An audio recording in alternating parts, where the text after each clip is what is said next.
Good morning. Morning. Welcome to the Indian Local Author Celebration here at the Norwalk Public Library, Day 2, Saturday. I want to just mention that the Indian Local Author Celebration has evolved. It's grown over the past 6 years. This is our 6th annual.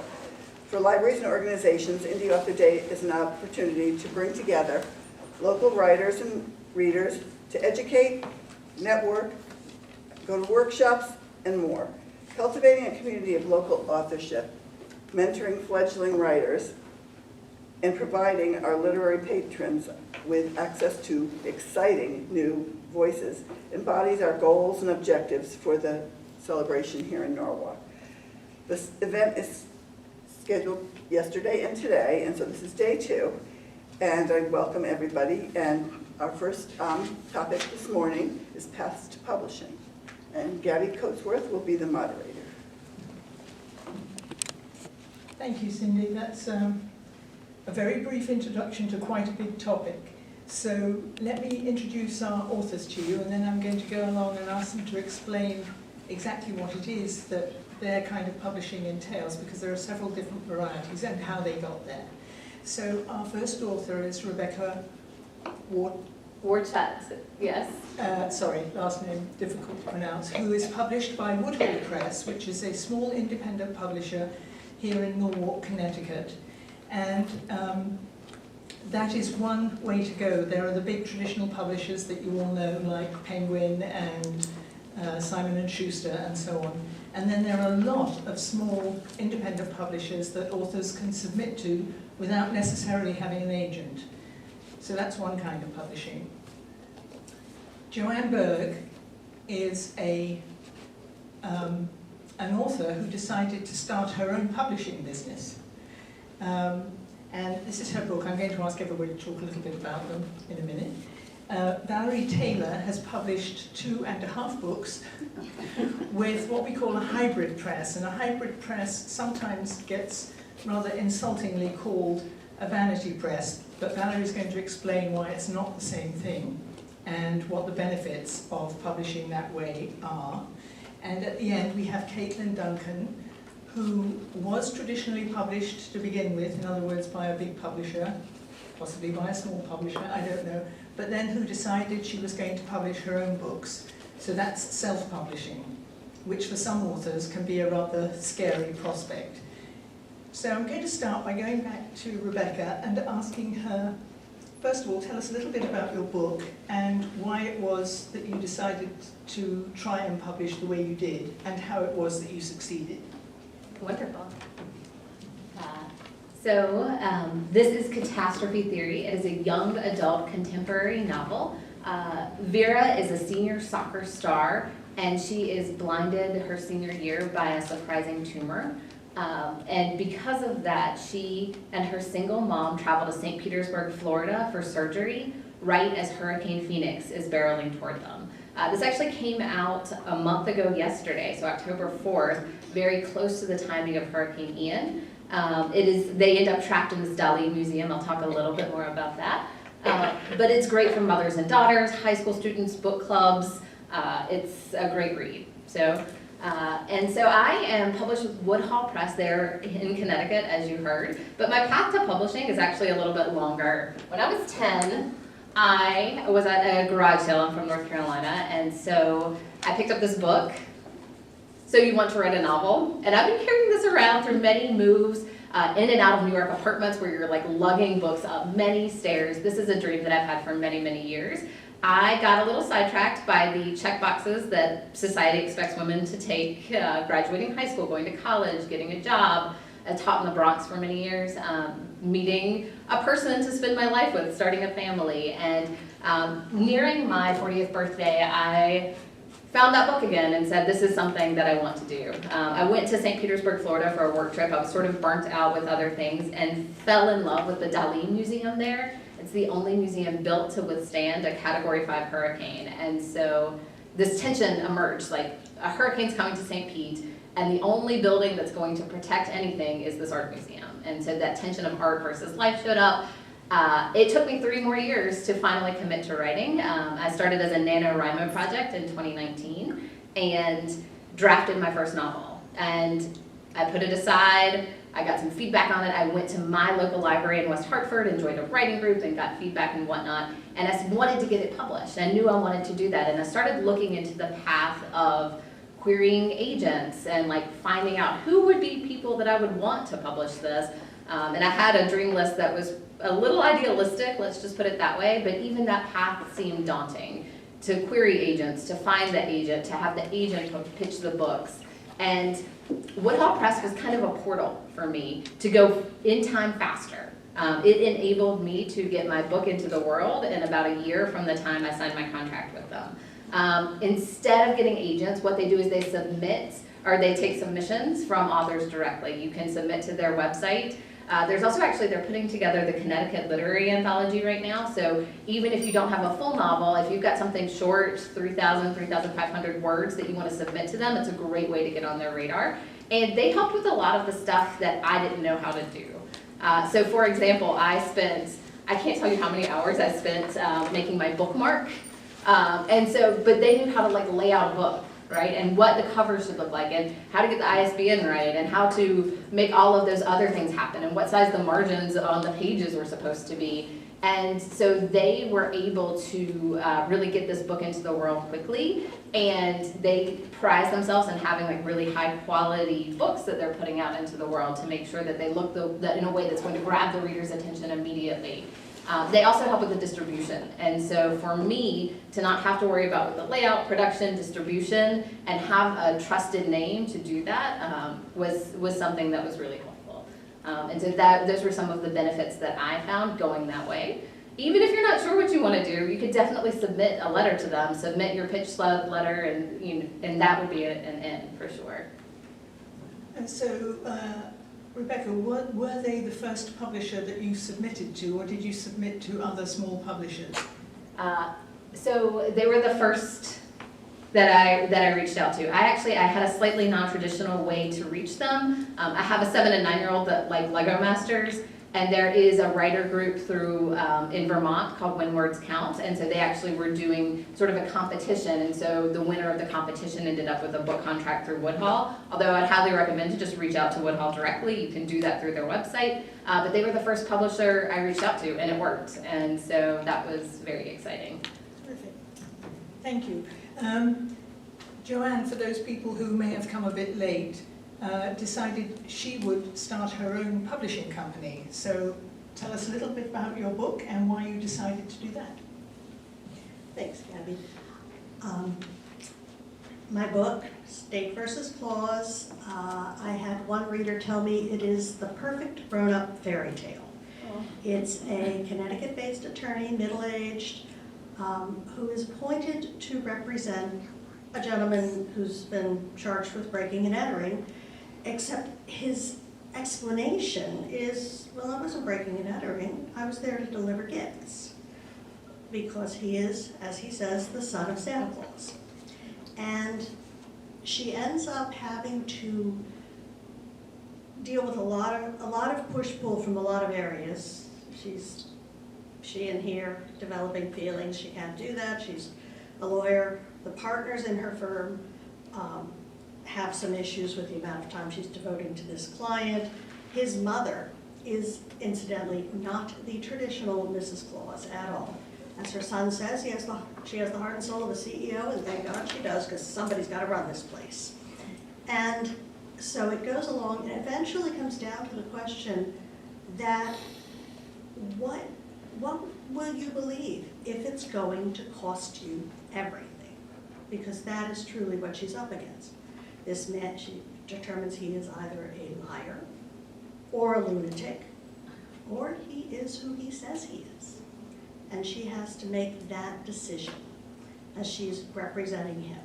So, I originally came up with this idea. I had seen a Christmas special, and you know how they always run and everybody falls in love and goes happily off to wherever.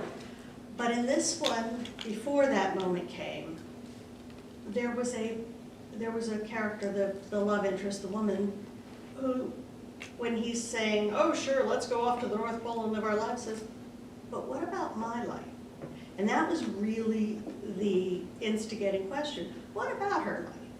What about someone who's being, this is coming up? So in any event, that's how this came along. I'm currently working on the sequel, which I expect to have out next fall.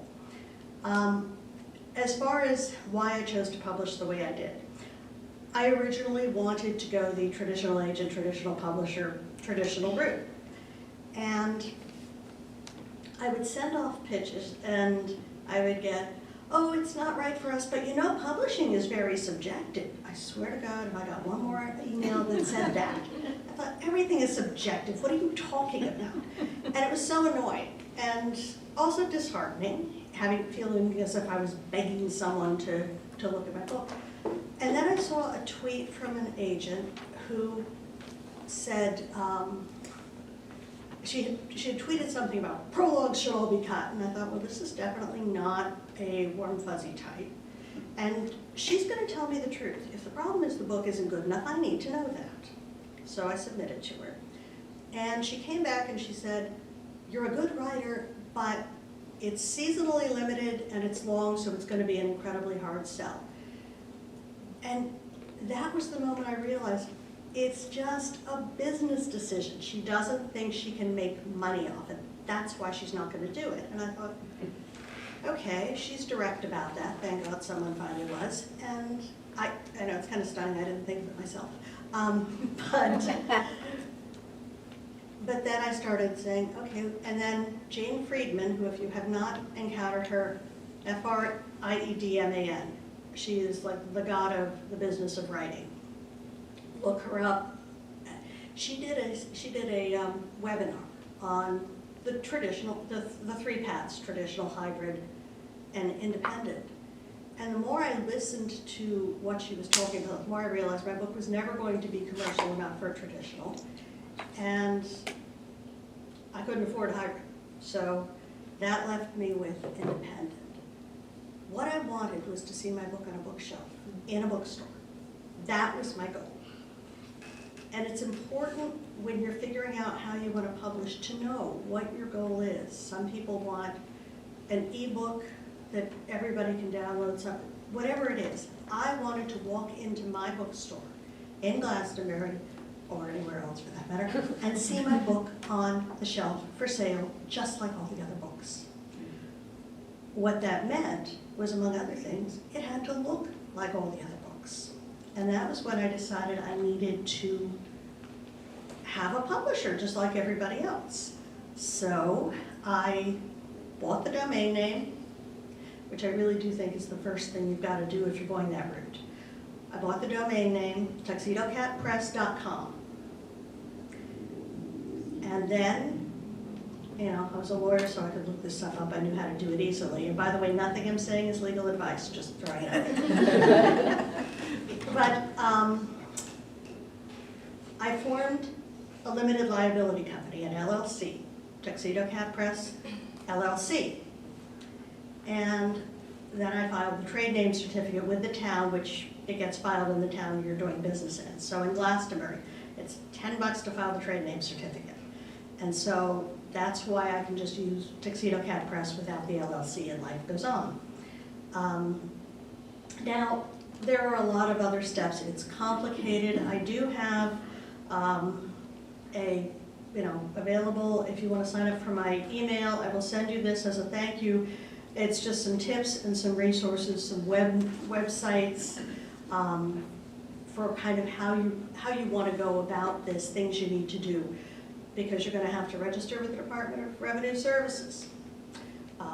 Hopefully you'll be hopefully you'll have revenue. Yeah. Oh, before I had revenue, I had to register. As soon as you filed that LLC, formation, DRS likes to welcome you to the business world. They do not miss anything. And they're actually very helpful if you need them to. But that's why when you see those tax permits on some of the tables, that's why they require you to have that. The IRS gave me an employer identification number. I said, I'm not an employer. that matter? Not to them. So I have that number. I have, and it goes on through the whole thing, just to form the company. The good news is, it's a lot of work, it's a lot of research, but once you've done it, you've done it. You don't have to worry about it again. And it was a good thing I did do it, because about 2 months after I did, a gentleman from the UK emailed me and said, oh, hi, I wanted to use Tuxedo Cat Press. Do you mind if I use it too? And I was able to say, well, I'm sorry, I've already formed this, company and done this whole thing. And he was very nice about it. But, he had gone about it the wrong direction. He got a logo done first, and then I guess he went to buy tuxedocatpress.com and found out, uh-oh, someone's got it. That's why you're going to start with your domain name, because if you're not going to be able to get the name, you might read something else. So, but for mine to do the book, I hired a cover designer. I'm not an artist. I knew that. So I hired a cover designer, and I hired somebody to do the interior formatting, because the more I looked around, the more I realized I didn't know squat about it. Every book you've ever read, when you open it, has up here at the top, it has, possibly an author name, possibly a chapter heading, whatever, but they all have it. And with all the books I've read in my life, I've never noticed. Fortunately, he did. So it's my company, and I do it, but I hire when I need help, because I know what I don't know.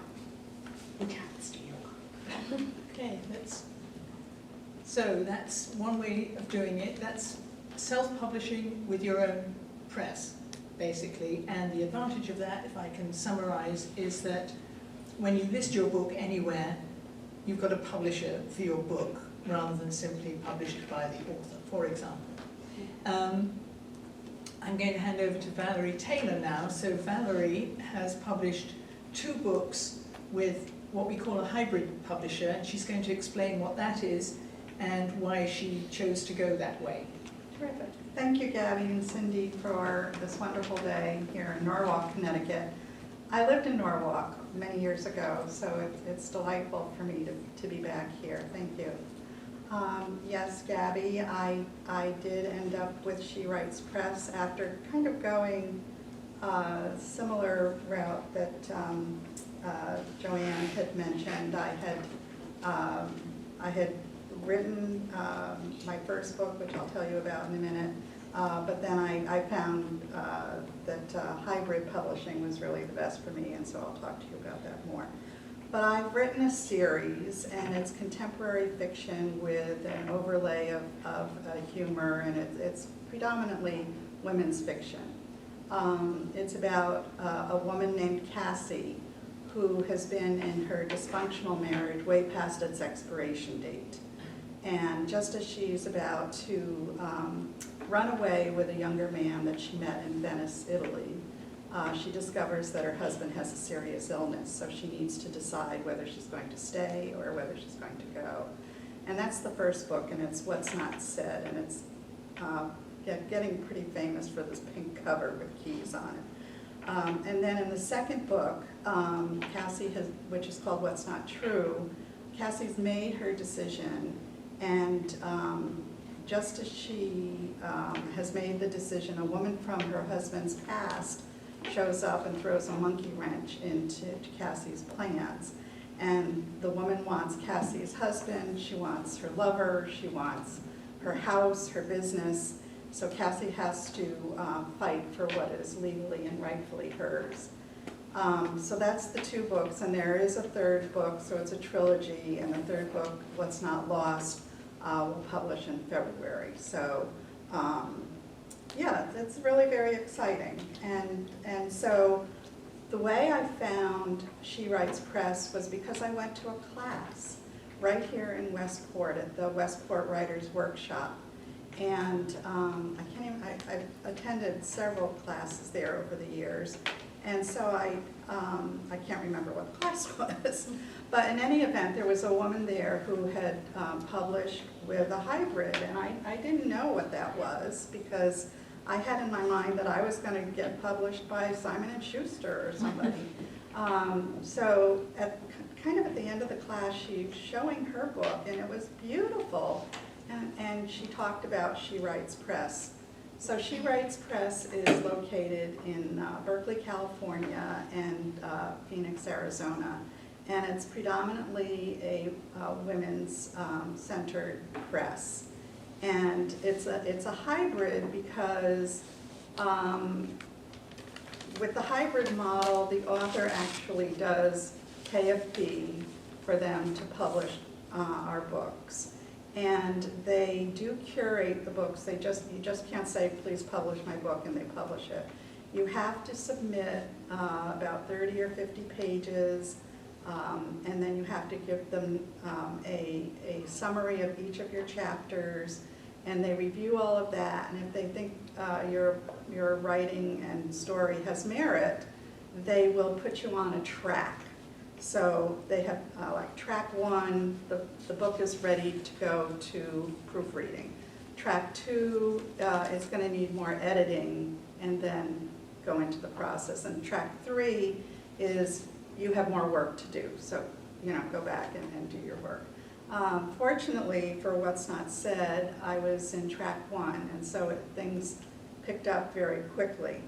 And what the hybrid does is they provide the resources for proofreading and cover design and interior layout and distribution. They do not really cover marketing and promotion. Publicity certainly is extra, so you have to kind of know that going in.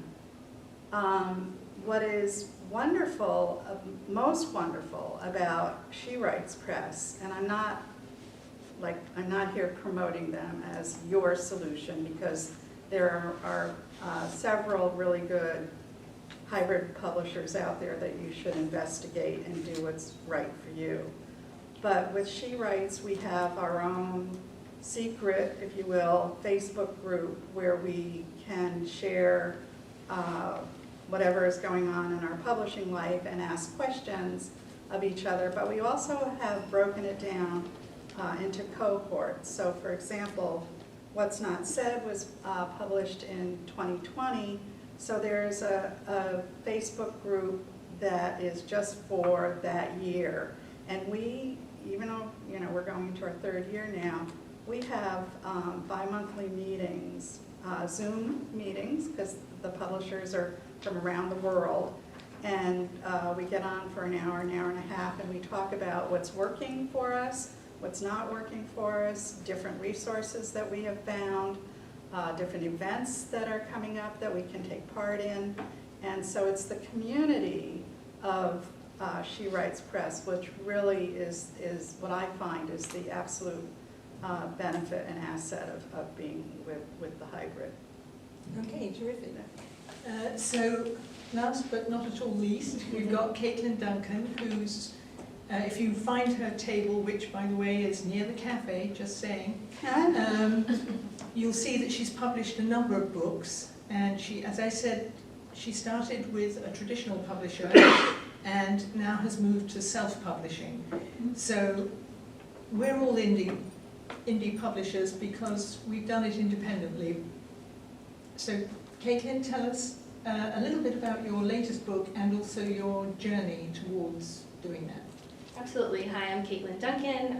My latest book is Her Buried Lives. It's published by me. It's a psychological thriller, and I could sort of back my way into how I got to this book. So in 2012, I answered a submission with Karina. It's a digital first press through Harlequin at the time. So I want to explain what that is. A digital first, yeah. So digital first is basically where you sign on with these publishers and you get ebook first. You don't necessarily get paperback or audio. It's really sales based. And it's one of those things about traditional publishers that they never told me how many sales I needed to make to get paperback and all that. So a lot of my books were ebooks first. So I started off with a young adult paranormal series that was just ebook. And then I published a host of other young adult books with them. And I found that I wasn't getting the paperback because, like we say, we always want to see our books in bookstores and everything like that. And as much as I followed up with them, it was just still a struggle to get to that point. So I eventually sort of fit myself into their market. They primarily publish, I'll back up a minute, Harlequin was purchased by HarperCollins, so all of my books are now under HarperCollins, my trad books. So I sort of fit myself in. They have a lot of women's fiction, a lot of romance, and a lot of adult thrillers. So I published, this is my ode to Hallmark, Wrapped Up for Christmas, and it was very successful with them, enough that I got the paperback finally, and I got an audiobook with them, which was fantastic. I do have a follow-up to this book called Barefoot on the Beach. It's very similar, women's fiction, takes place in Connecticut. And I really, I enjoyed writing these books, but more specifically, a lot of my previous books were young adult thrillers and young adult paranormal, so I really enjoyed that, darker aspect. So in 2020, I went through the worst writing block of my life, just due to, things that happened in 2020. And I sort of had to take a look back and see what I really wanted to do. I was having a lot of difficulties with communication from my publisher. A lot of things were going unsaid, and I, would continuously follow up. And I just decided that I wanted to be in charge a lot more. I'm so thankful that they published me because I learned so much, but I was finally ready to step out on my own. So something that's really, more discussed in traditional publishing is rights reversion. So basically that is in your contract, that they have certain stipulations, and every contract is different, where you can ask for your rights back to your books after a certain amount of time if they're not selling. So my first series, my trilogy, was up for reversion. So I was like, okay, well, I have my books back. They, contacted them, and they gave them back to me with no issue, because it had been 7 years since they came out, and they weren't really marketing them anymore, as they were focused more on the adult side. So I scoured the internet for information on what to do about rights reversion, and I couldn't really find a lot. So then I just wrote a book about it, and I self-published this book, all about my process of going through rights reversion and republishing the first book in that young adult series. Through republishing that, I realized that I had a lot of fun controlling everything to do with my book. I got new covers, I formatted the book myself, I uploaded it to distributors, and it's a lot of work, but it was a lot of fun, and I just really loved having that creative control back. Because I did find with a lot of my books, the editors didn't necessarily tell me how to write my book. I know it's a false thing that people say, that editors will just tear up your book, but they do have a certain audience in mind. And when it came to doing this one, because I knew I wanted to move into adult thrillers, I did actually submit this to agents. I queried it, and I got a lot of good results, but no one wanted to buy it at the time. So this was in the end of 2020, early 2021, and I did end up speaking with an editor at a traditional house, and they wanted to change the core of this book, and I just felt like I couldn't allow that to happen. There's no fault to theirs. They obviously know, where their readers are, but it was so important to me to tell the story that is in this book. So I ended up self-publishing it myself, and this is the first, well, these two are the first that I published, start to finish myself, and it's fantastic. I really love it. But yeah, it's definitely a lot of work. I did all of the things that Joanne was talking about with ISBNs and starting my own LLC. I found another great resource. I think it's called The Legal Guide for Self-Publishing by Helen Sedgwick.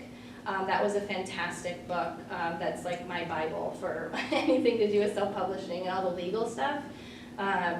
But definitely, you have a lot of creative control, and you can sort of tell the stories that you want to tell. But I'll never say never to traditional publishing again. It's just, I really enjoy the control of it, self-publishing. Thanks, Caitlin. Well, in order to summarize, probably some of you are thinking, all of this sounds like so much work. Isn't it easier to just get an agent and go traditional? And there are a number of reasons why many of us have tried to get an agent and failed because every agent has got they don't actually have a physical stack, but they have a list of emails that goes on for pages. And if you drop off their front page, your email can get buried just as easily as your manuscript used to get buried in an actual stack. So that's one thing. If you have an agent, and I got an agent for my novel, they have to try and sell it to the publishers. And publishers have many reasons why they turn books down, and it's not necessarily because it's a well-written book. Sometimes it's a badly written book, I should say. Sometimes it's because they've just published something exactly like that. Sometimes it's because they can't quite fit it into a particular genre that they want. Sometimes they might consider taking it, but if they publish it, it's going to be another year and a half before it comes out. So the process of starting with an agent and ending up with a book can take 2 or 3 years at a minimum. And those are all considerations. So it is more work to publish it yourself, and I'm thinking that the least amount of work is to go to a small publisher. Now, how do you find these people? There are a lot of independent publishers, small ones. A number of them are specialist publishers, so they might do Christian fiction, they might do horror fiction, they might do Amish romances, for example. And one way that I have found very useful when looking for them is that there is a Canadian company called authorspublish.com, and they send out a weekly newsletter with lists of sometimes journals that are looking for short stories, or poetry, or whatever, or non-fiction, and sometimes small publishers who accept submissions without an agent, so unagented submissions, and those are the ones you want to look for. They may take just as long to publish your book, but if they want to publish it, you'll hear, you've skipped the agent part, so you've probably saved yourself a year. Not to mention the commission, because agents charge, commission on everything that you earn. And that is their main reason for choosing a book, is that they think they can make money from it. And we shouldn't forget that. That's their job. They do a lot of work without getting anything back,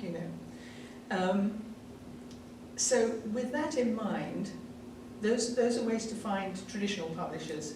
The next way to save yourself a lot of work is to go to a hybrid publisher, which is, in what they do, very similar to a traditional publisher.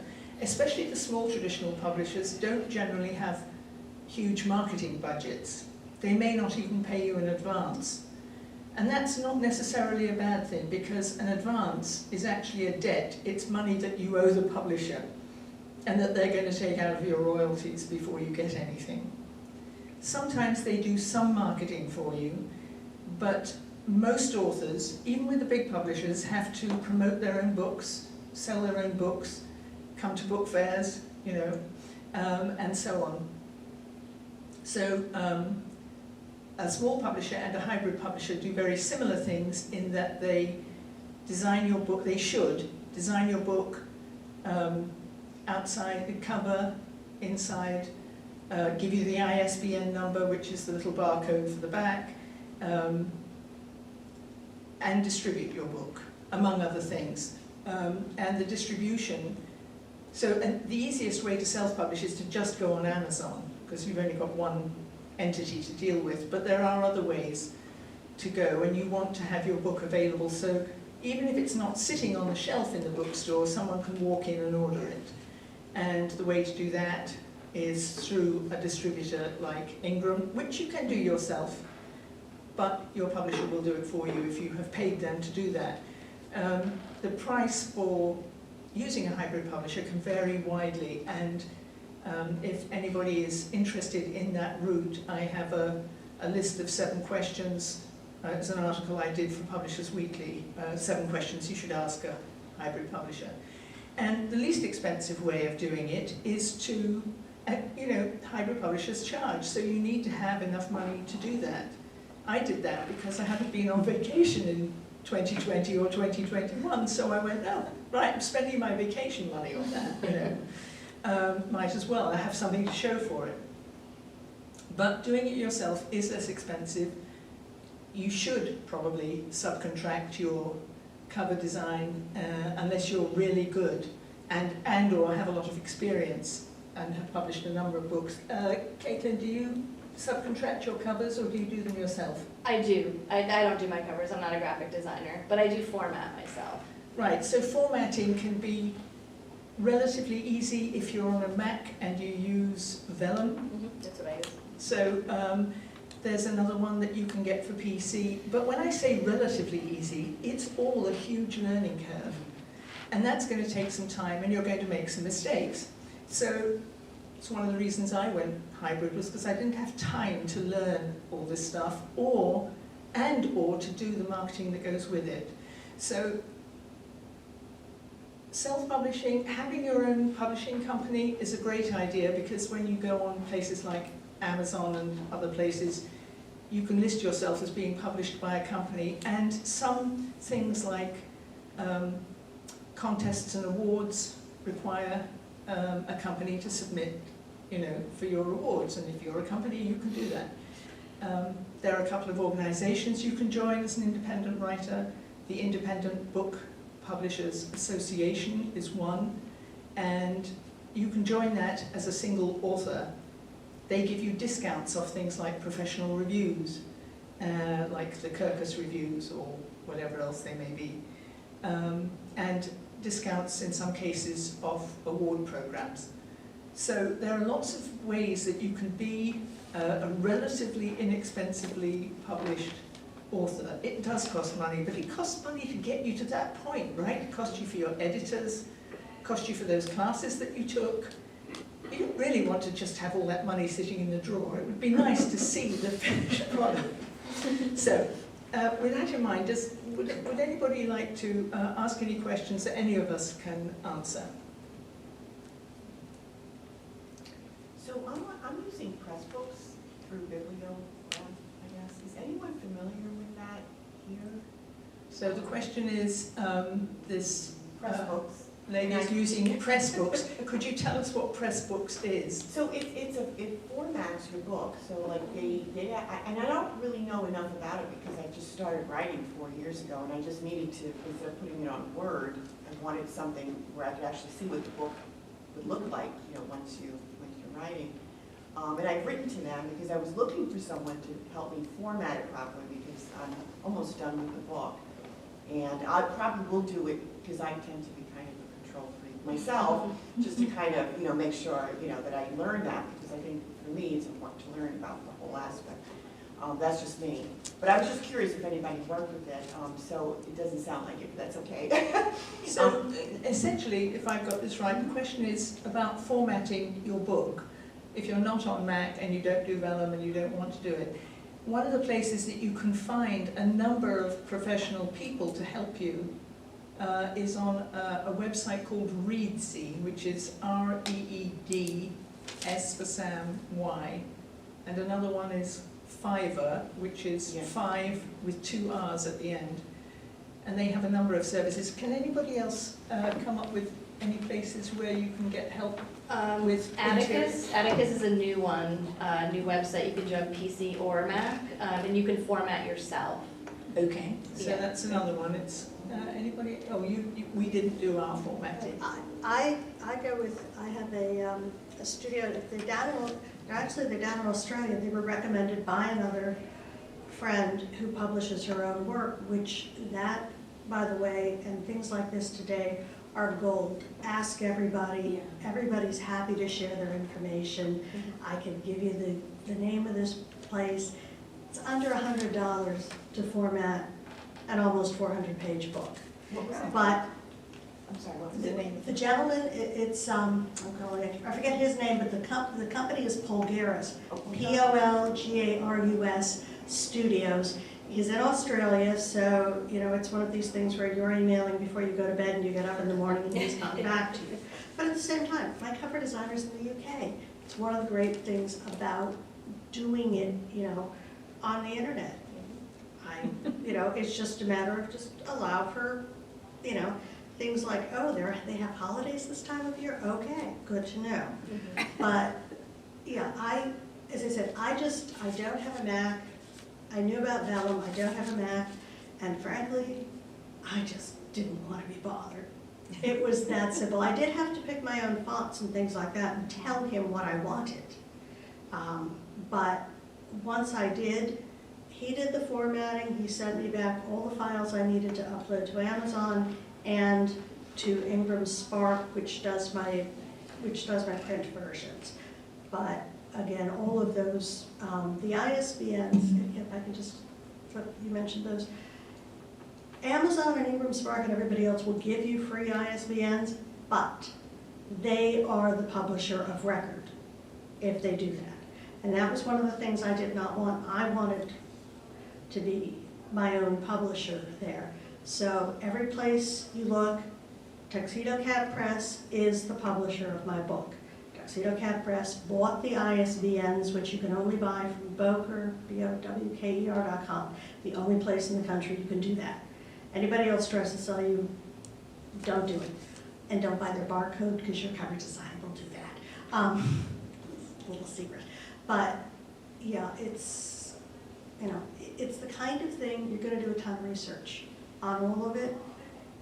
But talk to the people here today because this is a gold mine of information. Gabby, can I come in for 1 second? Yes, you. In terms of, it's myidentifiers.com, Bowker.com is actually, don't go to that one because they try to sell you ISBNs, but it doesn't work. So it's myidentifiers.com.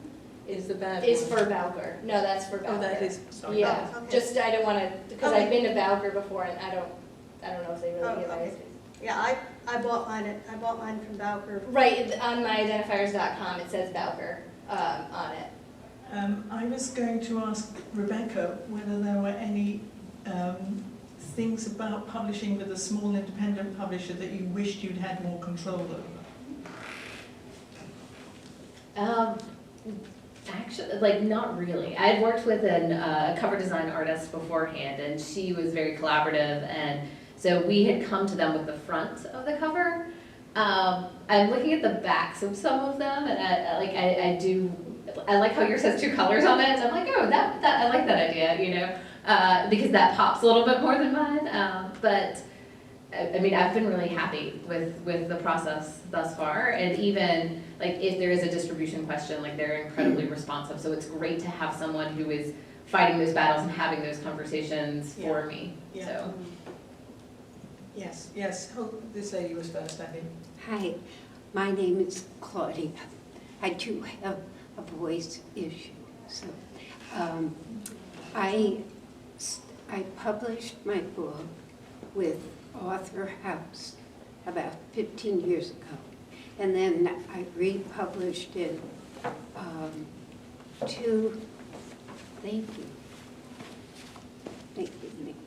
I republished it 2 years ago with Global Summit, and then they were bought out by Regency. Now, I don't know that much about all of this, but they always seem to just keep calling and asking me to spend $2,000, $4,000, $6,000. So I just am not going to do that. I thought about, I'm talking about distribution. I thought about getting in an RV and going across the country to libraries and high schools, because my book is about interviewing people who are successful without a college degree. And that's moi. I did that. So, and so did many other people. So then I figured out that trip would probably be about $10,000. So I don't know how to get it distributed. I also ordered a book, Herman's Guide, which is coming out in January. I just don't know how to go from here to selling books. It's on the Amazon and Barnes & Noble. with a discrepancy of price, like $9.99 and $22.95. So I'm just like at a loss. Like, I started going to book signings, I'm learning more, but do you have any suggestions? Okay, well, this is another huge topic, and basically it's about how to market your book. I will say one thing about traditional publishing, and that is that the most recent statistics available is that among the big 5 publishers, 96% of all the books they publish sell fewer than 2,000 copies. They make all their money on the other 4%, which are the big blockbuster books, the James Pattersons and the rest. So, and that's partly because they don't put the money behind promoting things. We could do a separate panel entirely on how to promote your book. I know I can see you hovering there. Yes. Is that right? Yeah. So a part of it is figuring out who, because it's already on Amazon, it's already on Barnes & Noble, and you want to think about who your target audience is. And it sounds like your book might really appeal to maybe 11th and 12th graders that are considering alternate paths and alternate routes to their lives. So it's then who do you talk to and whose hands do you get it into? And thinking nationally is great, but that can be overwhelming sometimes. And so if you start a little more narrowly and say, okay, what are the high schools in my area and the guidance counselors in my area that I could reach out to? Or even possibly, like I'm sure you can find online, like the percentage of graduates and where they are going, right? What percentage goes to college versus not? So are there certain communities that might have a larger portion of students that might be choosing that path, right? And so then how can you connect with those guidance counselors, or how can you connect with like more trade industries to be a voice of inspiration for those students? Does that make sense? Yes. Yeah, and so I think I'd get a whiteboard or a piece of paper and start thinking about who are people who might be interested and start making those connections, and other doors will open up for sure. I did 2 high school visits recently, which were quite exciting, so I can tell you about that a little bit later too. So. Thank you. Thank you. One other idea, and I will get to you, is that you can start writing articles on your topic for online publication. Look for any of your target market groups online. There might be parents of children who are doing this. Parenting magazines, for example, and articles in there will, of course, in your bio mention your book.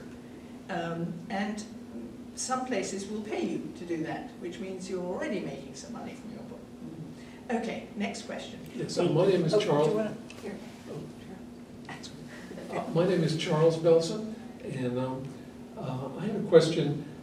Actually, it's quite specific about Woodhull Press. This year, they're putting out the 2022 version of the Connecticut Literary Anthology. The original one was put out in 2020, and that, as I mentioned yesterday, is now online for free. I guess they just take it off the market there, or you can still buy it for $15, but you can actually just go and read all 40 stories. And mine is one of those, and that was my first attempt, to do something like that.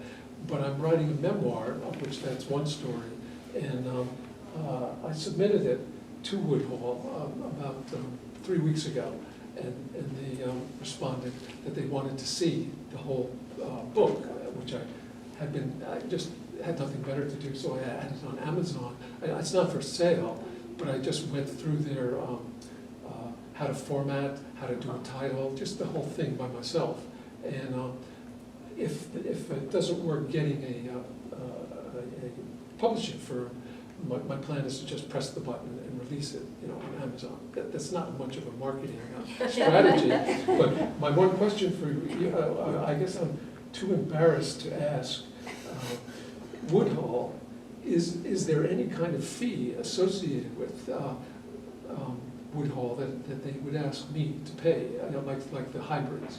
If they, so if they've already responded in less than a month, which is great, they said they want to see the whole thing. Yeah, and I've seen it, and I asked, what's the timetable? And they said, well, I had just since it was just a couple weeks ago, I missed the third quarter review. Evidently, they meet as a group 4 times a year and discuss what projects they'll go ahead with and ones they won't. So this may or may not make it, but I won't know until the end of December, whether it will or will not, you know. But Yes. I guess my question is, I'm just curious, if they say yes, will they be asking for $5,000 or $7,000 to move forward? No, that wouldn't happen. That would not- I don't, so if you're, I'm not 100% sure about the cover situation because that came with a cover, but my understanding, and so I don't know what that would look like without a cover, but they're an independent press, so if they choose to move forward with your work, they will do that. The specifics of your contract that you sign though might look a little different. Okay, but there's no, as you think this through, there's no, it's not typical for them to ask for that kind of fee. Right. Okay, oh, Right. thank you. Of course. I can add something to that. I know the people at Woodhall Press, and when I was looking at publishing my memoir, I sent it to them, and they very kindly said, yeah, it sounds great, but we won't have time to read it for 6 months because they were so backed up with stuff.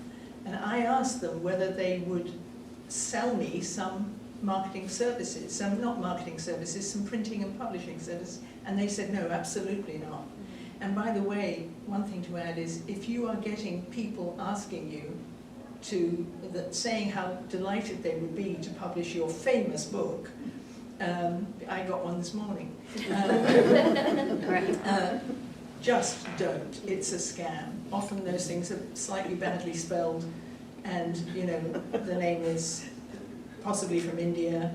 And you know they do a perfectly nice job of publishing in India, I'm sure.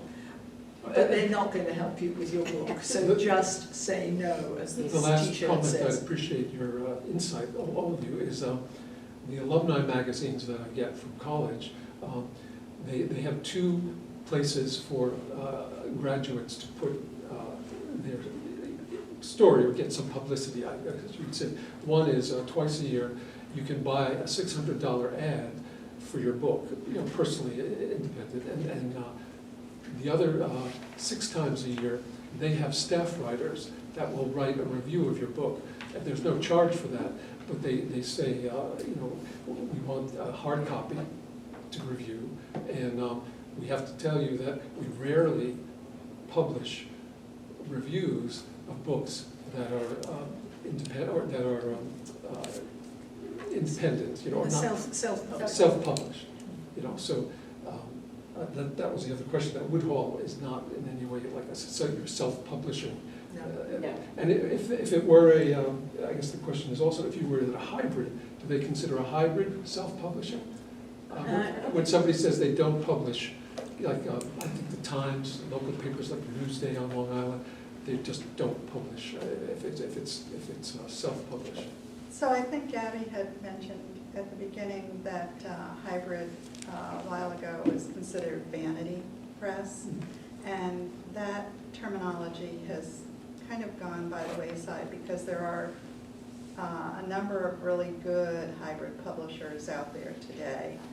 And so, I'm sorry, what was Reviews that have to be submitted under the aegis of a press, if you want a book to Oh, be reviewed. so hybrid is really considered independent. And so I'll say this, She Writes Press is also affiliated with a PR firm called Book Sparks. So they do a lot of publicity, but for a very large fee, okay? But I can submit my books for awards and reviews if I want to get a paid review. And I just submit under my name, but when it says publisher, I just put She Writes Press. And so there's never a problem with that. So does that answer your question? Yes. Okay. So Sorry. the thing about, so an indie press which is what Rebecca's published with, is an independent traditional publisher, just not huge, right? Whereas a hybrid publisher is a variant of self-publishing where basically we paid for all the services we needed in one go rather than subcontracting separately and then trying to figure out how to distribute and so on. The other thing that we found was we got our books out in, I don't know, what, 9 months or a year rather than, 2 or 3 years hence. And at one's age, one prefers not to waste time. So that's the other advantage to that. But as for submitting, very few places actually ask you to submit via your publisher. As long as you have a publisher, Tuxedo Cat will do. I think it's okay. I don't think you need to worry. Yesterday, there was a hybrid publisher here, and I asked him the question, and I asked, had any of his books, or his company's books, been published that way in a university magazine, where the requirement is no independent or self-publishing, and he said none. He had none, but he's working on it. Yeah, I think he may not have submitted, but if he did, I happen to know that he went to Yale. He said he was working on it. He said Right, to contact and people. you can imagine the number of books written by Yale graduates. I'm one of them. Exactly. So you're competing with an enormous field of books, and a number of those people are already famous, so it's tricky. So I just wanted to add to my story. I was working out in Seattle, 2016. I retired, came back here to the Northeast where I grew up and have family. And I took a year off to spend with my granddaughter, and then decided I either needed to write the book that I knew I wanted to write, or I had to find some other thing to do because I don't knit and I don't garden. So I said I went to the class and I was writing the book and everything, and I had decided, I did an outline or a calendar of how I was going to get this book published, and that was before I really knew about hybrid publishing. So I went through Query Tracker, which is like $25 a year. You can get a whole list of the different agents and what they're looking for, and so that was like in August of 2018, I guess. And but I gave myself time. I said, okay, I'm going to query for 5 months. If at the end of December nobody has bidden, then I'm going to self-publish, okay? And so then it was like in September when I went to this class, learned about She Writes Press. I was getting some nibbles through Query Tracker. I had someone actually want to give me a contract, but I didn't like the contract or the terms or the agency when I did the research. And so then I submitted to She Writes on a lark. I was like, oh, they'll never accept me, whatever. And so 2 weeks before the end of December that year, I got the email that they had accepted. So you have to kind of think about, the reason I tell the story is because we do have different ways of publishing. And I think if you could tap into those different ways and see what kind of feedback you get, I think it's really helpful. And for me, I set a deadline because of my age, and I knew that I didn't want to go on forever and wait for a traditional publisher. Okay, well, Cindy stole my mic. So I want to thank you all for coming, and I want to thank our speakers once again. I know that they'll be very happy to talk to you afterwards. And if you want any further information from any of us, let us know. Thank you, Rebecca, with her book, Catastrophe Theory. Thank you, Joanne Bird, with State versus Clause. Thank you, Valerie, for What's Not, twice, 3 times. And thank you, Caitlin, with her Buried Lives, which sounds very sinister indeed, and I'm sure it's delightful. It's been lovely to be here. Thank you, Cindy, for hosting us at the library. Thank you. Thank you.